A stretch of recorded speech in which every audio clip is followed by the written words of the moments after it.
un logement, généralement, quand ils arrivent dans une ville, ça marche presque partout dans le monde, ils recherchent un logement et ils peuvent choisir votre logement et vous payer via l'application. Ça marche à merveille. Même actuellement, je suis logé dans un meublé, dans un Airbnb. Donc quand je suis arrivé à Abidjan, je vais sur Airbnb et je dis ok, je veux un appartement à André, j'ai une panoplie, une longue liste avec tous les détails, donc exactement le lieu, les photos, et ainsi de suite. Tu choisis, tu contactes la personne, si ça te plaît, tu payes, voilà, et tu entres. Donc je lui ai dit, vous mettez dans une chambre, la deuxième chambre, tout simplement, vous la mettez sur l'application, et voilà que chaque jour vous faites 10 000, 15 000 par jour.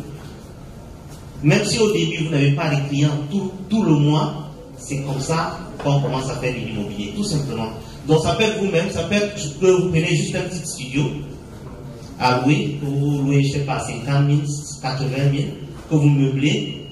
Et il y a celui qui est l'intervenant qui est passé juste avant moi disait que il faut le faire ensemble. Moi, c'est cette règle-là, c'est la deuxième règle que je partage avec vous, c'est on ne mange pas seul. Ok? On ne mange pas seul. Ça, il faut le noter. Ceux qui veulent manger seul là, ils vont pas aller loin. Les gens, généralement, ils sont très focalisés sur, je préfère avoir 10% de 100 milliards, ou bien même 2% de 100 milliards, que d'avoir 100% de 10 millions. Parce que la journée n'a que 24 heures. Donc, quelque chose que tu fais, tu ne peux pas tout faire seul. Quand tu travailles avec les autres, tu vas plus vite. Mais la plupart des jeunes entrepreneurs veulent travailler tout seuls. Ils se disent, ah, pourquoi je veux partager avec l'autre? Et c'est cet égoïsme africain-là qui fait en sorte qu'on n'avance pas. L'exemple simple, c'est que regardez comment la communauté libanaise fonctionne. D'autres disent les Juifs, les Libanais. On ne peut pas les rivaliser.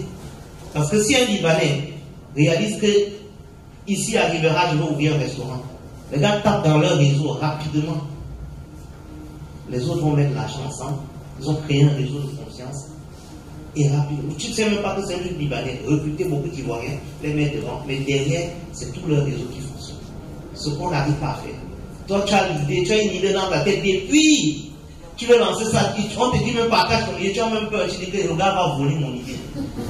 Ton idée reste là. On a réalisé ça même 100 fois derrière toi. Le jour où tu décides toi-même de te lancer, tu échoues. Donc, on ne fait rien. On s'en fout des idées. On s'en fout.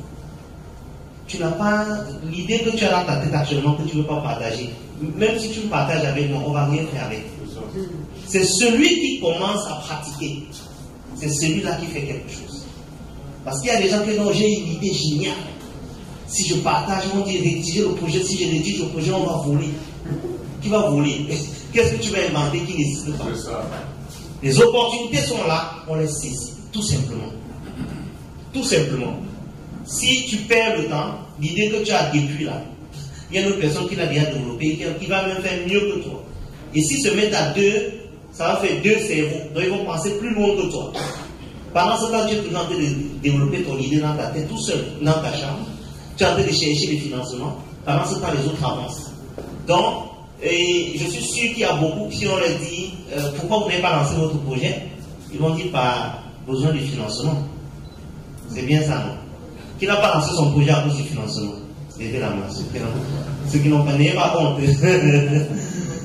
Qui a besoin de financement pour lancer son projet? Se dit que j'ai 100 millions, je vais financer des projets. Qui a un projet prêt?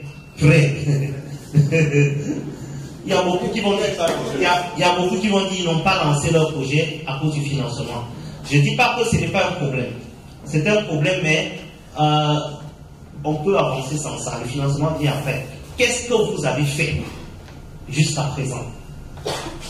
On ne finance que quelque chose qui marche. C'est-à-dire qu'aucune banque ne va venir vous donner de l'argent pour réaliser quelque chose qui est dans votre tête. Est-ce qu'on se comprend? Et aucun investisseur ne va vous donner de l'argent pour réaliser quelque chose qui est dans votre tête. Aucun investisseur va le faire. Juste parce que vous venez vous dire, ok, je sais faire ça, ou bien j'ai une idée de faire ça, finance-moi 10 millions, ça va marcher, ou bien 15 millions. Ça ne fonctionne pas. qu'est-ce que tu as commencé à faire au moins? Même si ce n'est pas dans ce domaine, il faut que tu commences à faire quelque chose qui montre que tu as démarré telle activité, ça a commencé à fonctionner, alors on peut te faire confiance dans autre chose. Et c'est quelque chose que moi j'ai fait quand j'ai commencé avec la Startup Academy. La plupart des partenaires dans l'immobilier que j'ai aujourd'hui, un bon nombre viennent de ce réseau. S'ils voient cette vidéo, ils vont se reconnaître. Dans les débuts, quand la Startup Academy commençait et tout, j'ai rencontré beaucoup d'entrepreneurs comme vous. Et j'avais déjà commencé mes activités de location de voitures, j'avais commencé un peu les maisons meublées, mais je cherchais 10 personnes avec qui je voulais construire des maisons pour vendre. Ça, ce projet, donc, et je me dis, bon, c'est vrai, il y a Adoua qui le fait ici en Côte d'Ivoire, il y a René qui sait pour ceux qui le connaissent, il y a beaucoup de gens qui sont dans ce type de domaine. Et je me disais, mais où est-ce que je vais prendre l'argent pour pouvoir acheter des terrains, construire des maisons jusqu'à réussir à vendre à quelqu'un? Donc, il me fallait chercher d'autres personnes avec qui je pouvais me lancer dans ce secteur. Mais comment faire donc pour que ces personnes aient confiance en moi, pour me donner leur argent chaque mois, verser ça dans mon compte, puisque au début tu n'as même pas encore créé l'entreprise. Le nom verser là, ils t'ont jamais vu. Comment ça c'est possible? Il fallait que tu aies déjà réalisé certaines choses. Donc j'avais cette chance que j'avais déjà ce capital. J'avais commencé une location de voiture depuis, j'étais là dans les maisons meublées, bien sûr, quand on dit maison meublée, c'est comme si c'est simple, hein.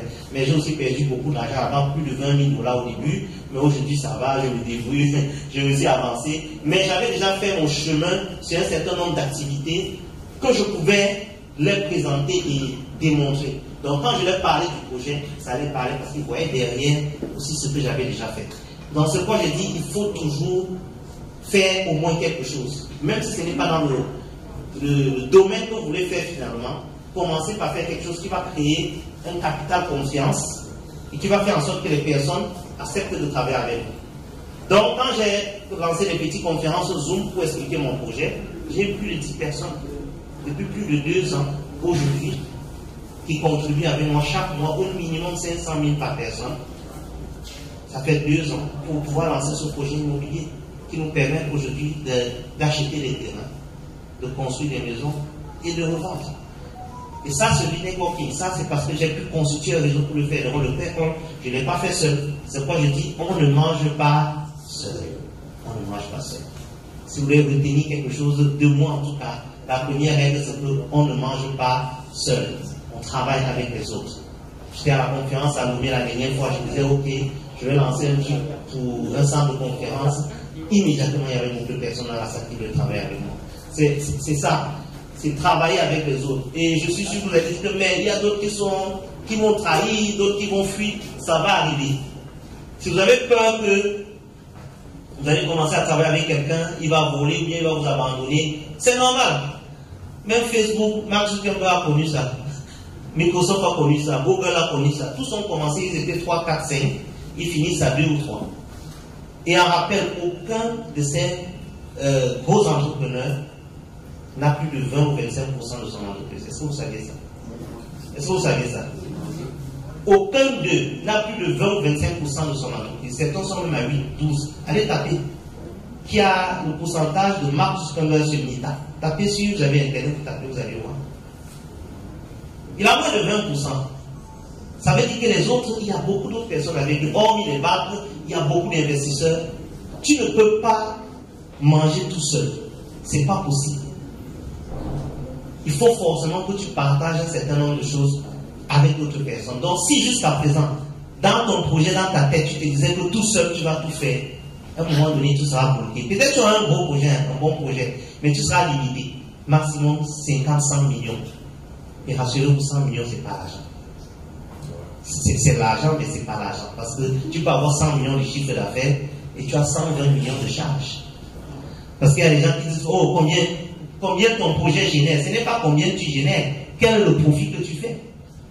Quelqu'un peut avoir un projet de 50 millions, un chiffre d'affaires de 50 millions, il a comme charge 20 millions. Ça fait une marge de 30 millions.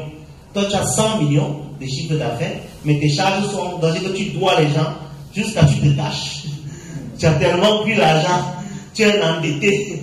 On commence à te chercher dans tous les carrefours. Parce que tu es très loin au-delà de. Enfin, il y a beaucoup de réalités que tu n'as pas pris en compte. Et c'est ça la difficulté de beaucoup d'entrepreneurs, parce qu'au début, c'est comme ça qu'il se passe. Et ça m'est arrivé dans les maisons. Quand j'ai commencé les maisons meublées où j'ai perdu presque 20 000 $. La principale raison pour laquelle tes projets ne fonctionnent pas, c'est parce que tu manques de discipline.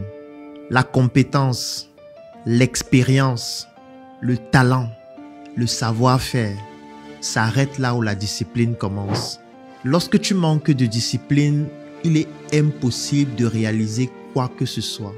Qu'importe les moyens dont tu disposes, qu'importe ton relationnel, qu'importe tes prédispositions et qu'importe toutes les ressources que tu vas mettre en jeu. Je l'ai compris à mes dépens durant ces 10 dernières années de mon expérience entrepreneuriale. 2 entrepreneurs qui vont lancer le même projet, celui qui réussira à se développer sur le long terme sera celui-là qui aura conservé une discipline sportive avec une résilience sans faille. Si tu prends l'engagement en 2025 de réaliser une vidéo par jour et que tu réussis à le faire pendant les 365 jours de l'année, je peux te garantir qu'en 2026, tu auras plus de notoriété, tu auras plus de visibilité, tu auras gagné plus de marché, tu auras eu plus de clients et tu seras passé à un autre niveau, même si dans tes vidéos, tu racontes des bêtises. Parce que comme je le disais, la compétence, l'intelligence, l'expérience, le savoir-faire s'arrête là où la discipline commence. La discipline est tellement puissante qu'elle est plus importante que le talent. Oui, vous pouvez être talentueux, vous pouvez être un génie, mais si vous n'êtes pas discipliné dans ce que vous faites, il sera impossible pour vous d'atteindre les objectifs que vous vous êtes fixés pour cette année 2025. C'est donc la raison pour laquelle nous avons décidé de concevoir un programme pour vous accompagner à être beaucoup plus discipliné. Parce qu'on ne passe pas d'indiscipliné à discipliné sans une transition où on vous impose cette discipline, comme dans l'armée. Si vous êtes quelqu'un d'indiscipliné, pour devenir discipliné, on doit vous imposer la discipline. Et moi, j'ai décidé de vous imposer la discipline, bien sûr, si vous souhaitez que je puisse vous accompagner. Nous avons donc conçu un programme d'accompagnement qui est basé en 2 phases. La première phase, c'est un programme vidéo de plus de 4 heures de temps sur la discipline que vous allez suivre et dont vous allez réaliser un résumé. Et la deuxième phase, c'est un suivi qui va se dérouler dans un groupe privé dans lequel toutes les personnes qui ont regardé la vidéo vont intégrer ce groupe et vont donc effectuer des tâches au quotidien en fonction de leurs objectifs et de leurs activités. C'est-à-dire que lorsque vous allez intégrer le groupe après avoir regardé la vidéo de près de 4 heures de temps dans laquelle je parle de la discipline, vous allez nous parler de votre activité à travers quelques questions que je vais vous poser et nous allons donc décliner une feuille de route. Et cette feuille de route-là, je vais vous imposer tous les jours de pratiquer l'activité que vous êtes censé pratiquer ce jour-là. Et si après un certain moment, vous n'êtes pas capable de le faire, vous allez tout simplement être éjecté du groupe, même après avoir payé. C'est aussi ça la discipline. Et le fait de le faire en groupe permet que vous puissiez voir comment les autres sont en train de progresser afin que vous puissiez rester discipliné. C'est ce qu'on utilise parfois dans des sports collectifs. Vous vous rappelez, lorsque nous étions encore à l'école, par exemple au secondaire, lorsqu'on étudiait en groupe, c'était beaucoup plus facile d'étudier pendant longtemps. Parce que lorsque toi tu es en train de vouloir dormir, tu te rends compte que tes camarades sont en train d'étudier et tu te dis, donc je vais être le dernier, je ne veux pas être le dernier du groupe. C'est dans le même principe que nous avons décidé de concevoir pour ce programme. Donc si vous souhaitez participer à ce programme afin que je puisse vous imposer la discipline qui va vous permettre d'atteindre vos objectifs, je vais laisser un lien dans la description de cette vidéo et en commentaire. Vous cliquez dessus, vous remplissez le formulaire. Nous allons vous contacter pour vous permettre de participer à ce programme qui fera certainement de vous une meilleure personne en 2025 avec plus de discipline. Car comme je le disais au début de cette vidéo, le talent s'arrête là où la discipline commence. Cliquez sur ce lien et rejoignez-nous dans ce programme qui fera de vous des personnes disciplinées et qui naturellement atteignent leurs objectifs.